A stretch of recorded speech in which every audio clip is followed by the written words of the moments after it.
안녕하십니까, 박재원 세무사입니다. 자, 이번 시간에 알아볼 내용은 땅을 팔았습니다. 100% 세금 감면이다 라고 해서 세금 신고를 하지 않았어요. 그런데 세무서에서 신고하라고 나오는 겁니다. 자, 이때 어떻게 해야 될까요? 자, 우리 이걸 좀 아셔야 됩니다. 야, 세금 100% 감면이면 세금 없는 거 아니야?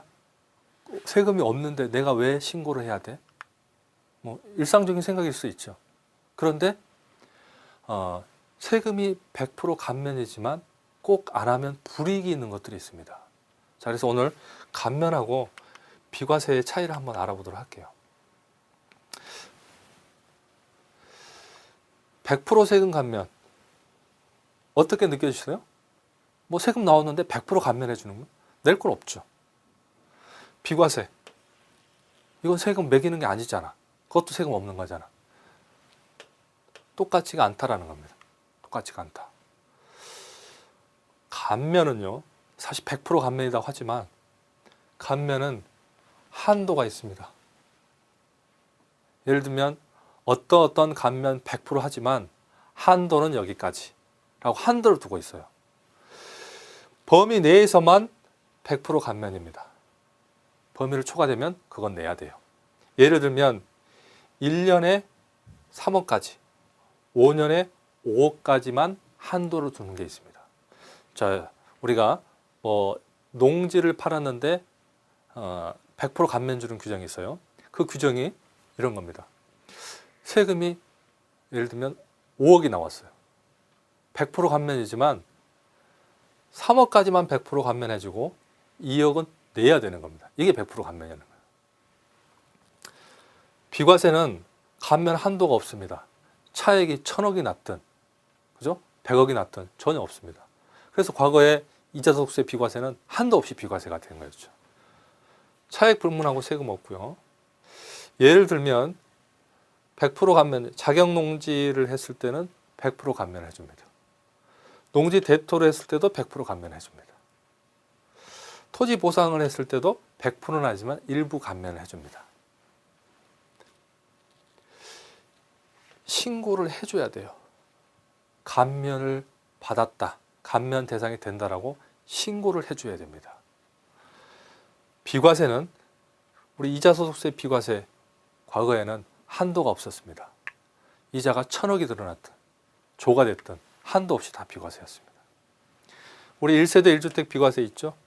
집 팔 때 집 한 채고 2년 이상 가지고 있고 9억을 넘지 않는 고가주택이 아니다. 그러면 1억에 사서 8억 9천에 팔아도 차액 7억 9천에 대해서 세금을 내지 않습니다. 비과세입니다. 한도가 없습니다. 그런데 우리 근로소득 중에도 마찬가지 비과세가 식대라는 것들 비과세가 세금 자체가 안 붙죠. 이 비과세는 신고할 필요가 없어요. 신고 안 해도 됩니다. 세무서에서 뭐라 해도 신고 안 해도 돼요. 하지만 감면은 신고를 해야 됩니다. 왜 그러는지 한번 구체적으로 제가 설명을 드려볼게요. 자, 양도 부동산, 양도 시골에 계신 분이 농사를 열심히 지었습니다. 한 50년 가지고 있는 땅을 팔았어요. 시골 할아버지가 이 땅 8년 이상 경작을 하면 세금이 없대. 그래서 세금 신고를 안 했어요. 왜? 세금 없다고 했으니. 하지만 법에는 어떻게 돼요? 감면이라고 되어 있습니다. 100% 감면. 그래서 세무서에서 고지서가 날라옵니다. 어떤 고지서? 세금은 없지만 신고를 안 했기 때문에 신고불성시 가산세를 냈어요 라고 고지서가 날아온다는 거죠. 우리 일반 상식하고 잠깐 안 맞을 수가 있어요. 자, 그래서 한 번 더 왜 그런지를 한번 제가 말씀드려 볼게요. 자, 우리 양도소득세는 이렇게 계산합니다. 수십 년 전에 2,800에 샀어요. 지금 5억에 팔았습니다. 차익이 많이 났죠? 4억 7천이 났습니다. 오래 가지고 있었으니 최대 30%는 장기 보유공제. 들어간 비용은 아니지만 그냥 빼주는 겁니다. 투기도 아니고 오래 가졌기 때문에. 그래서 요 과표라는 걸 계산해요. 소득금액. 기본공제 250만 원은 무조건 1년에 해줍니다. 그래서 3억 3,200이 남았어요. 여기에 이제 세율을 곱하는 거죠. 야, 거기에 몇 프로 세금 내라. 세금이 1억 정도가 나왔어요. 자, 1억이 나왔는데 얘는 감면이 된다며. 그래서 감면을 동일한 금액을 뺐습니다. 왜? 세금의 100%를 그대로 빼주니까. 이분이 내야 될 세금은 제로입니다. 없죠. 아, 그런데 왜 세금 신고를 해야 되느냐? 세금 신고 내가 못하니까 세무사한테 가서 맡겨야 되는데 맡기면 또 돈 줘야 돼요. 그죠? 아니, 세금 없는데 내가 왜 가서 그런 돈을 내면서 신고까지 해야 되느냐? 그래서 많은 사람들은 그런 의문점도 있고요. 또 대부분의 사람들은 세금 100% 감면이면 신고를 할 필요가 없다라고 생각하는 게 일반 상식입니다. 그런데 굉장히 그 감면 신청 안 하면 불이익이 있습니다. 제가 볼게요. 감면이라고 신청을 하든 안 하든 감면을 해줍니다. 신청을 하지 않으면 요 산출세액의 20%를 무신고 가산세로 내야 됩니다. 엄청난 일이죠. 내가 주변에 듣기로 세금 신고할 필요 없다 그랬고 100% 세금 감면인데 신고는 안 해서 세금 감면은 받았는데 가산세는 20% 내라. 이런 경우가 비일비재합니다. 특히 농지 있죠. 농지는 8년 이상 요건이 되는 경우는 감면을 해줍니다. 100% 감면.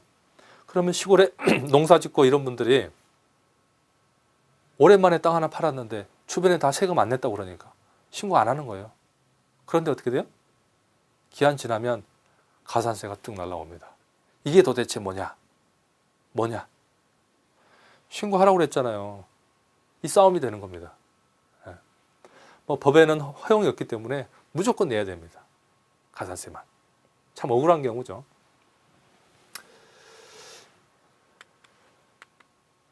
자, 그런 사례입니다. 자, 시골 분이 부동산을 팔아서 감면인 줄 알았더니 세금을 냈다. 와, 이럴 수도 있죠. 두 번째 경우를 한번 봐볼까요? 이분은 3월 달에 농지를 팔았습니다. 그래서 100% 감면된다네? 차액은 한 8천만 원 정도 났어요. 그래서 세금이 2천만 원 정도 나왔는데 감면이랍니다. 그래서 2천만 원을 그대로 공제받아서 낼 게 없었어요. 아, 그래 세금 안 내는구나 라고 3월 달에 농지를 팔고 끝이 났습니다. 그런데 이분이 10월 달에 가지고 있는 상가도 좀 처분해야 되겠다. 상가는 가격이 요즘 떨어져서 차익이 얼마 안 나는 거예요. 그래서 1억에 사서 1억 1천에 팔았으니까 1,000만 원 차익 남네? 1,000만 원 가지고 1,000만 원까지는 우리 기본세율이 6%다고 하니 한 60만 원 정도 세금 내면 되겠구나 라고 생각을 한 겁니다. 그럴 수가 있겠죠. 그런데 1,000만 원에 대해서 약 350만 원의 세금이 나온 겁니다. 여러분 이게 이해되세요? 잘 이해 안 될 수도 있죠.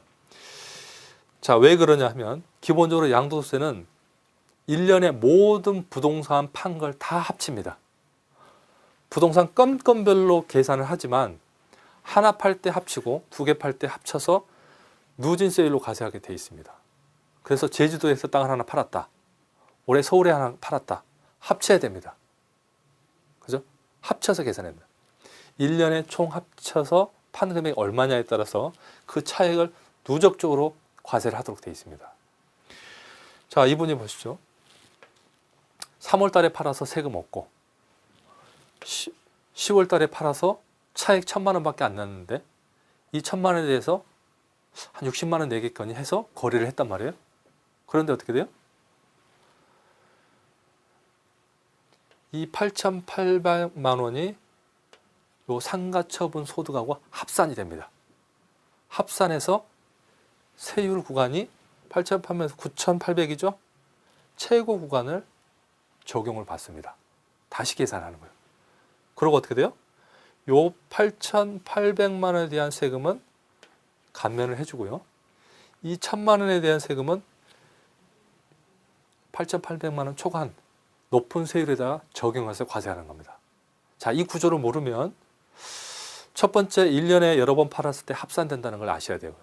두 번째, 감면해서 세금이 없지만 그 감면한 과표가 다른 부동산 과표를 올려서 최고 세율을 맞게 할 수가 있다는 겁니다.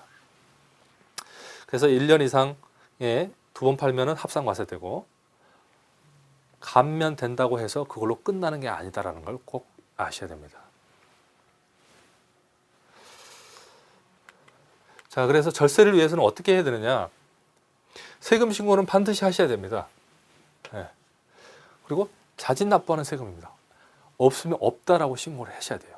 그래서 꼭 어떤 안내문이 오거나 그러면 세무서가 됐든 이렇게 조금 물어보셔야 된다는 거예요. 자, 조금 전에 보셨지만 표에서 감면세액은 세금을 결정을 하고 거기서 빼주는 겁니다. 그래서 그 감면됐다고 신고를 해줘야 되는 거고요. 신고를 하지만 산출세액에 20% 가산세가 적용됩니다. 감면 한도가 있다는 걸 꼭 유념을 해주시고요. 1년 내에 다른 부동산 양도가 있을 때는 합산해서 과세한다. 이런 것들을 굉장히 놓치시는 분들이 많아요. 부동산이 다 따로 개별성을 가지고 있기 때문에 그걸로 다 끝나는 줄 아는데 꼭 합산된다. 이 점을 유념하셔야 되고요. 자, 정리해 보겠습니다. 부동산은 합산과세 된다. 100% 감면이라도 반드시 신고를 해야 된다. 신고하지 않으면 불성실, 가산세 20%를 과세받는다.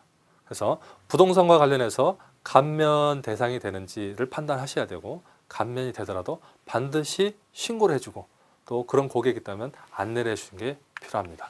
감사합니다.